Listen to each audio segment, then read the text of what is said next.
Welcome to the Count Stackula YouTube channel. Thank you so much for watching another one of my videos. Today we're going to continue our numismatic journey, our safari through Africa, and we're going to visit the country of Congo. Yes, the Democratic Republic of Congo. So here I have my coin tube specially labeled for all my Congo coins. And the first series that we're going to look at is the World Wildlife series. So let's get those out of the tube and take a look.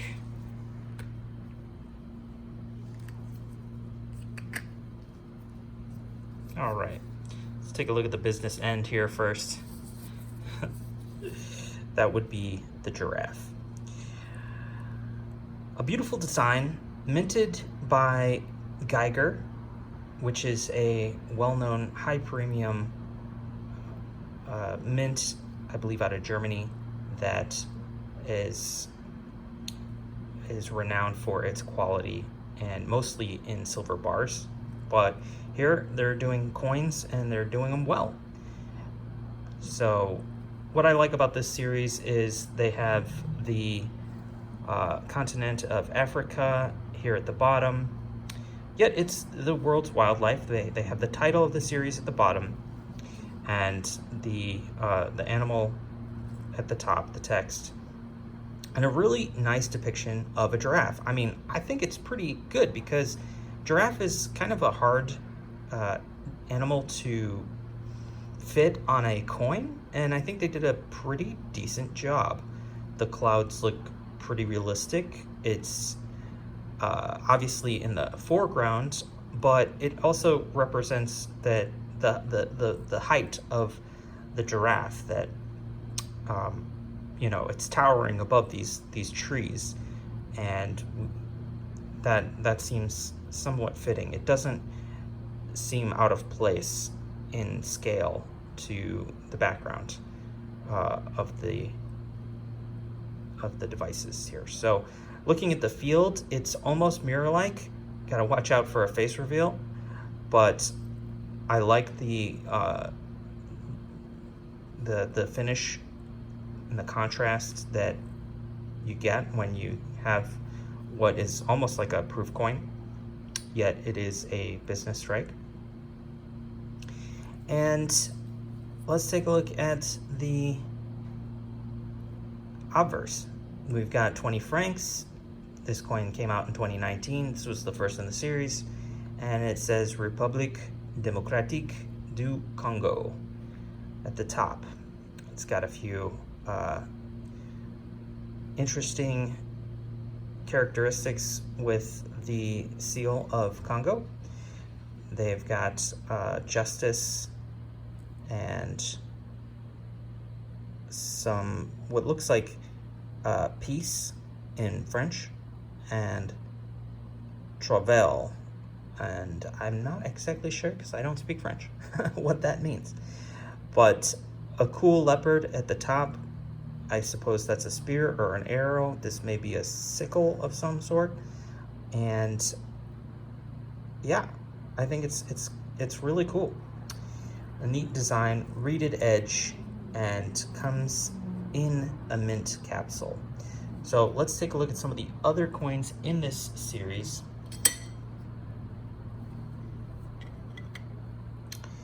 As we move on to the whale.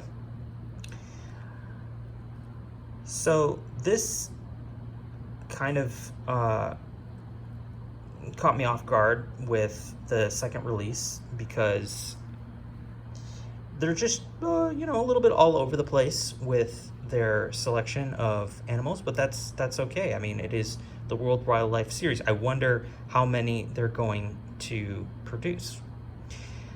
I guess they left it open, but the whale is another interesting animal to choose because it's not one you often see on coins, and they did a fine job representing what appears to be a large whale breaching the water.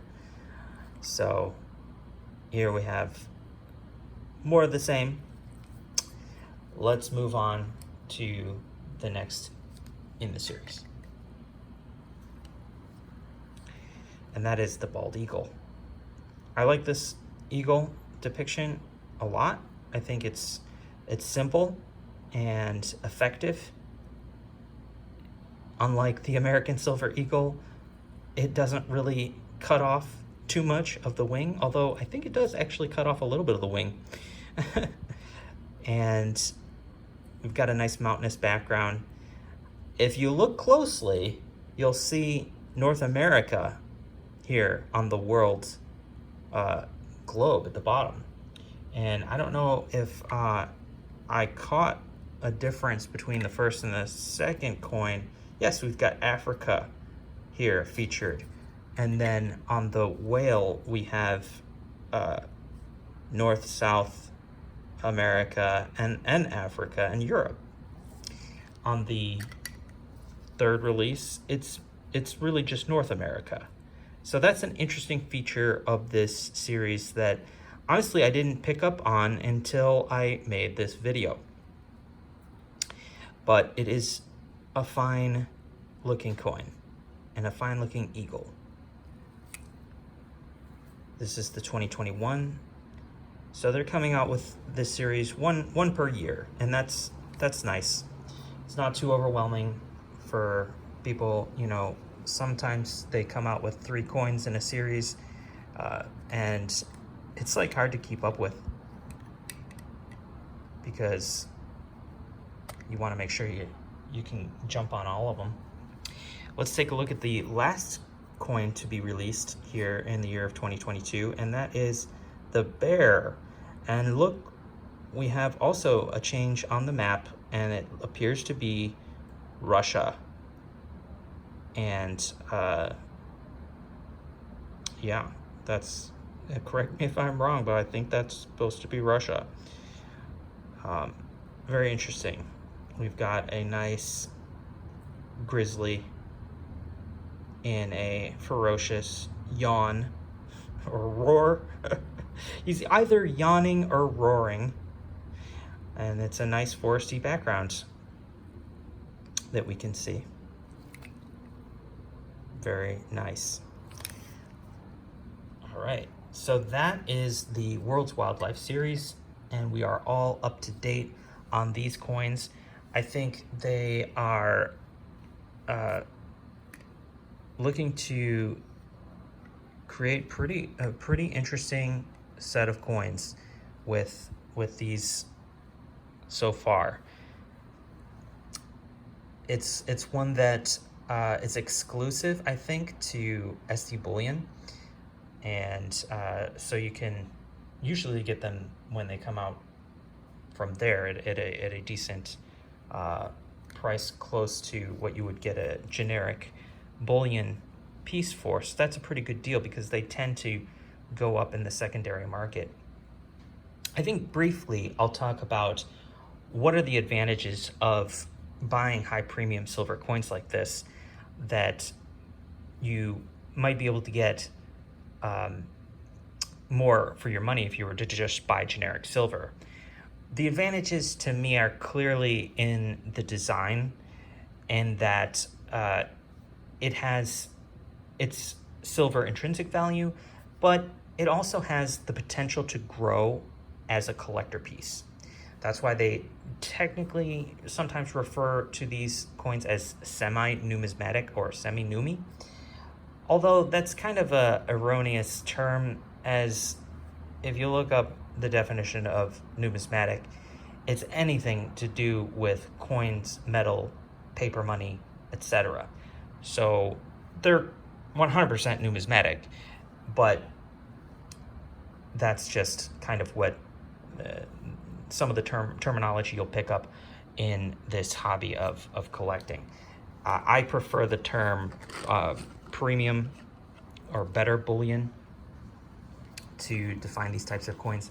And the other advantage is that if and when you do go to sell them, chances are, as long as you go to the right, through the right medium, to liquidate them, you can definitely get more for your money than what you paid for, as they do tend to appreciate as a collectible.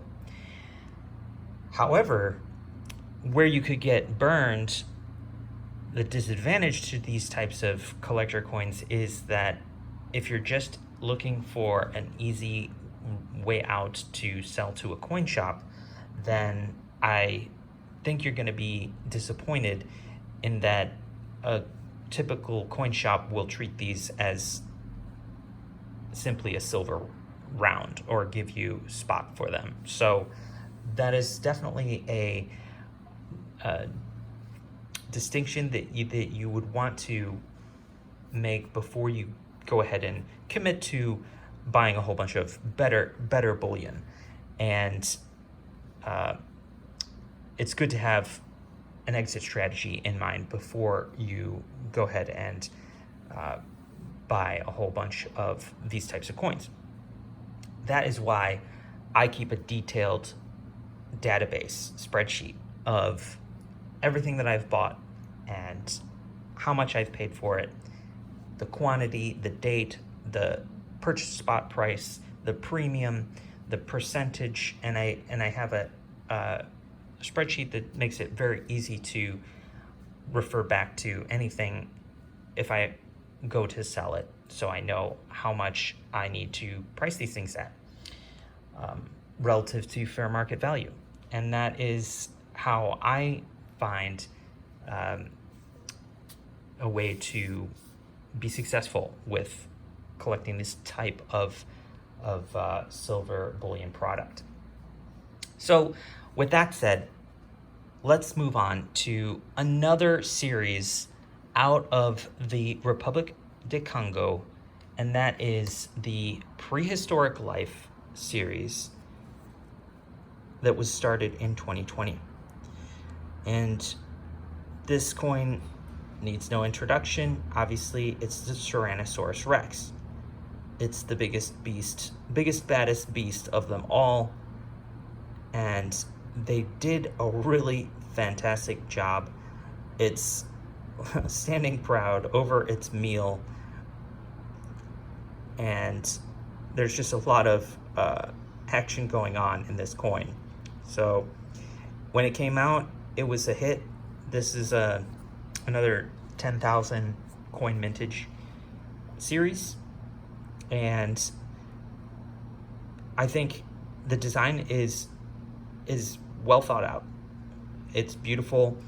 The issue that we have with this series is that you can see here's a perfect example. It milk spotted like crazy, and that is unfortunate because it just is a really cool coin and a really cool design, but the quality control was not there. And I don't believe that these were also minted in the Geiger Mint, so it's probably a different mint that produced these. Maybe I can't be for certain, but these did have milking issues, and I did pick up quite a few of them. Now, all of them did not milk up real bad as that one, as you can see. But if you look very closely at the surface finish, then you'll see that there were issues. And I'm not going to bother taking it out of the capsule, but you can probably tell looking through the scope that the finish had some spotting. So it was a little bit disappointing for many collectors that are picky about these things. And, you know, myself included, I suppose, although I wasn't terribly disappointed. It didn't stop me from collecting this series. However, it was a little bit of a disappointment having, you know, picked up quite a few of them. I was planning on collecting even more of the Prehistoric Life coin series, just because they were so cool in design. So yeah, kind of a disappointment that the quality control was lacking. But in the second coin release, we have the Plesiosaurus, or as my friend Stormy likes to refer to it as the water donkey. Saber-toothed water donkey. Yes, that's right, the saber-toothed water donkey. It's really a cool design though. You've got it underwater with these nice, corals and little creatures at the bottom of the sea, and the overall composition is quite interesting. To capture such a strange creature, I think they did a fantastic job. And yeah, because it's not so easy to kind of depict something underwater very gracefully, and I think they did a great job. So yeah, if we look a little closely to these coins, you'll see also that they included some Jurassic period information around the rim of the coin, where you can, I guess, learn a little bit more about the era that these creatures lived in. And the text is a bit small for me to read, but as you can see, it says Jurassic 200, 145 million years BC. And here we have the Triassic 250, 200 million years BC. And then there it says the Cretaceous 145 to 65 million years BC. So that's an interesting element that they chose to add into this series. And I like it when a coin is trying to teach you something. So the next one, we have the Mamenchisaurus, or the long neck dinosaur, plant-eating long-necked dinosaur. But this is really nice. You've got this little pterodactyl in the background. You've got some, what appears to be some bones of a woolly mammoth in the foreground, and this enormous neck that just takes up the entire width of the coin. But in the back, we have another one standing proud, so you can easily identify the creature when he's not eating some foliage. There we have it. That was the third in this series. Let's take a look at the next one, and that would be the woolly mammoth. So now we're getting closer to the I guess it would be the Cretaceous period, where these beasts roamed. And I think whether or not I think it's kind of unusual that they chose to put early humanoid Neanderthal, or Australopithecus, whatever, hunting these creatures as an action shot directly on the feature of the coin. But it's entirely possible. I'm sure there was probably evidence of that going on with the bones that they found in the early hunter-gatherer societies that existed. So a neat depiction, although I'm not 100% sure or whether it's historically accurate, but it is a cool creature, and the woolly mammoth is nicely depicted on this on this coin. Let's take a look at the next one. We have the Archaeopteryx. Archaeopteryx. Okay, so obviously a flying dinosaur with a nice wingspan and a long tail. They did a pretty good job of just displaying this strange looking lizard bird hanging out on a branch. Yeah, it's just one of the series. And this is actually a 12 coin series that they started in 2020, and that's quite a large group of coins. They're coming out with 3 at each year, so within 4 years the series will be complete. And yeah, getting multiples of these would have probably been pretty difficult to commit to, but I did want to stick with this series despite the quality control issues, just because the design is the designs on each of them are pretty fantastic. This is the Quetzalcoatlus, another pterodactyl looking like bird, early flying dinosaur, and they have him on a nice mountainous cliff with a few other of his comrades there, or in the flock.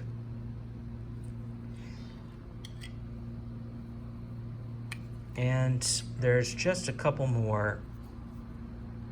We have the Gigantopithecus, a nice looking early ape with a big head, very much gorilla-like, but probably even bigger. And yeah, this is just a fantastic series. This one appears to be a little bit better in quality.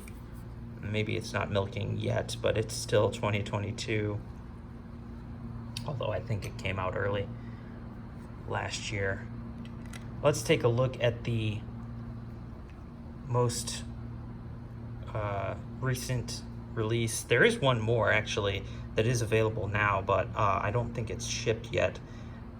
That right now we're looking at the Leo. Pardon my. I'm gonna be butchering this. Leopleurodon. Right. Okay. So another underwater creature, very menacing looking jaw, and I like that how they did the water line for the surface of the water there. A few little bubbles, and just a nice depiction of another underwater sea creature. And if we compare the two, I think that they did this one a little bit better than this, just by how the ocean cutaway looks. So that is the Prehistoric Life series from the Republic de Congo. As we have seen it so far, I think it's pretty cool. Definitely one to celebrate. I'm sticking with it despite the issues, the quality control issues. One thing they are releasing gold versions, but they are in this very, very small half-gram size. This is the smallest gold coin that I own, and it's actually pretty cool, to be honest. It's got a nice reeded edge, and you can see that it has some chunk to it, even though it's incredibly small. But here we can take a closer look. Maybe not. Maybe it's just not going to work for us today with that glare, but yeah, I think we do a better job without the loop. Well, yeah, it is a really neat little tiny novelty coin. I do not recommend stacking gold in this size at all. However, it's just one of those little, would make a great gift. I went ahead and I thought I was going to collect this series, so I picked up the second one, but at the time during 2020, I think there were some supply chain issues, and so the gold coins would not often show up at the same time as the silver, and I just forget about it. And I mean, it's not that they were expensive, they were fairly decently priced for the size of the gold coin, but it was just obviously you're paying a much higher premium for a tiny piece of gold, so it doesn't really make sense financially. But it also just became too difficult to keep up with when they're releasing those, so I gave up on collecting the gold. Actually, I'm selling this one on eBay, and maybe I'll throw the link in the description if you want to pick it up. But yeah, it's a nice little novelty, a nice little gift to give, or something to enjoy if you like small gold coins. But before we go, let's take a look at some of our 3D printed coin boxes. This is a graded coin box that will fit your Rattler coins, your PCGS first generation Rattlers. And so it's a little bit smaller than your average graded coin box that would hold a current generation NGC or PCGS graded coin slab. Unique little option that's only available from the Count Stackula webpage. Actually, I don't have a webpage yet, but we'll see about getting that sometime. But it is available on eBay and my Instagram directly. This one is a 5-ounce Perth Mint coin box. So this will hold any coins in the 5-ounce size, up to 5 of them in their capsules. They have a nice rounded bottom, and yes, it's an original design, and they have a nice snap to it. So if you collect these types of coins and you want to protect them in a way so that they're not flopping around in your safe or wherever you keep them, then look into getting some of these awesome products. Links in the description. So I want to thank you all so much for watching another one of my videos. Please remember to like, comment, share, and subscribe. I'd love to hear your thoughts down in the comments about this series and whether or not you are collecting it, whether or not you think it's worth it, and share your thoughts on whether or not bullion coins like this that have like a little bit of extra premium, but they're nice designs and collector coins, if they are a good investment, or do you need to be really well thought out before you buy them with an exit strategy? Let's hear your thoughts in the comments. Thank you so much for watching. This is Count Stackula, over and out.